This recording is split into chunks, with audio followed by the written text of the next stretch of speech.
Hi everyone, welcome to part 2. Okay, Gudmundsson has just played e4, which, as I said at the end of part 1, has the effect of provoking a powerful combination, and more prudent for white was to abandon hope for central play and settle instead for something like queen b3, where one line goes knight f6, queen takes b7, knight e4, immediately making use of that hole in white's defense. Queen takes c6, black's dropping off a couple of pawns, but he can get them back after rook c8 and say queen a6, knight takes c3, b takes c3, bishop takes c3. And now best for white is bishop a3. Now comes bishop takes a1, bishop takes f8, and now bishop d4, which is a cunning move that wins back the pawn because it essentially forces e takes d4. Now comes queen takes d4 check, and after king h1, king takes f8, where black is better but white does have drawing chances. Anyway, back to that combination, e4. So if you want to try and spot that combination, then stop the video now. Queen d4 check is the move that starts it all off. I mean, there's some obvious lines that you should see here. The point of Fischer's play and why this is probably in the book as one of his memorable games is because the combination that he sees here is about 8 or 9 moves deep, and basically he has a forced win in every continuation, as Larry Evans was saying in the introduction to the game. So king h1 is essentially forced now, and then comes knight to f2 check, forcing rook takes f2, or white's simply going to lose the pawn here on e4 at the least. So now queen takes f2 and e takes f5. So white has 2 minor pieces against the rook, which should surely give him an advantage, but now comes the unexpected bishop takes c3, giving up this important dark square bishop, and it forces b takes c3 if white wants to hold on to the bishop at e2. If he takes back with the queen, then the bishop is falling. But Fischer can now attack it again and keep the initiative going with rook a e8, now with 2 pieces attacking the bishop, and it's another forcing move because white has to play bishop d3 or lose further material. If the bishop moves elsewhere, the queen is falling, and there's checks and all manner of things to contend with. Basically the only move is bishop d3, which he played here, and now black has rook e1 check, again forcing king h2, and now queen g1 check, and this heavy piece invasion spells doom for Gudmundsson. Again he has only one move here, which is his king to g3, and now Fischer can take total control of the e file for his rooks, but it's still a complex position, and so much so that white now blundered immediately with rook b1. But as I was saying, every line favors black. Fischer gives the toughest defense as f takes g6, and after h takes g6, only now rook b1, where best play continues rook 8 e3 check, bishop takes e3, rook takes e3 check, king g4, and not king h4, or black is winning with queen h2, mate threats via queen g3 check, force queen f2, but now a nice tactical shot, rook takes h3 check, and if g takes h3, queen takes f2 check, and black wins. So rook takes e3 check, king g4 is the right move. Now comes queen h2, again with mate threats via g3, so it forces queen f2.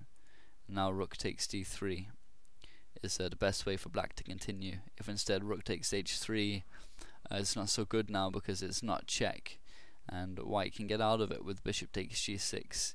And after f takes g6, rook h1. If queen takes h1, then g takes h3, and white can hold the position. So rook takes d3 is the correct move here, and now rook b2 is best for white. Playing instead rook takes b7 now would lose to rook takes h3. So after rook b2. Now rook takes c3, and rook d2 is the best that white could have hoped for.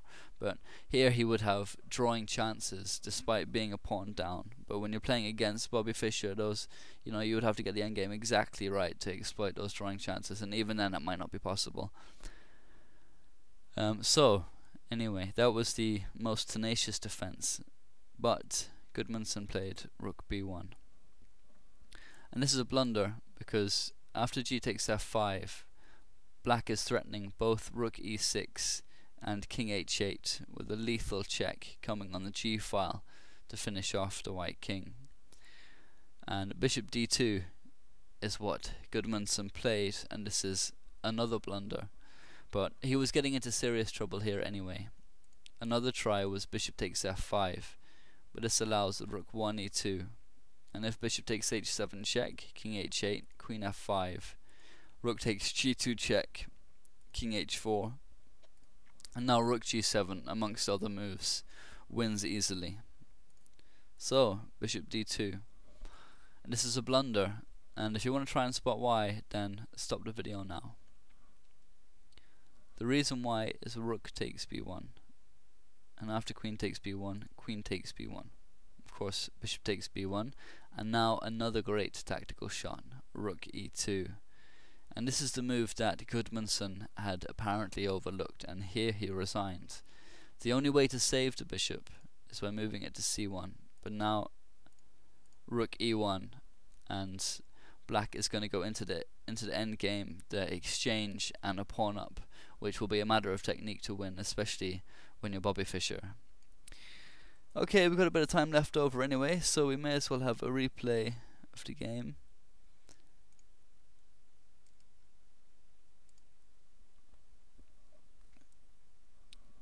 So yeah, a brilliant combination there from Fischer, which even with correct play from his opponent resulted in an advantage to black, let alone when he threw in a couple of blunders, giving himself absolutely no hope. And this Grunfeld defense has become much more popular nowadays than the King's Indian defense. When you see these GM tournaments that are going on, in the last few months, last year or so, the Grunfeld is much more popular than the King's Indian defense, which you very rarely see these days. There's only a few players using it, Rajabov and a few others, but he's the main exponent.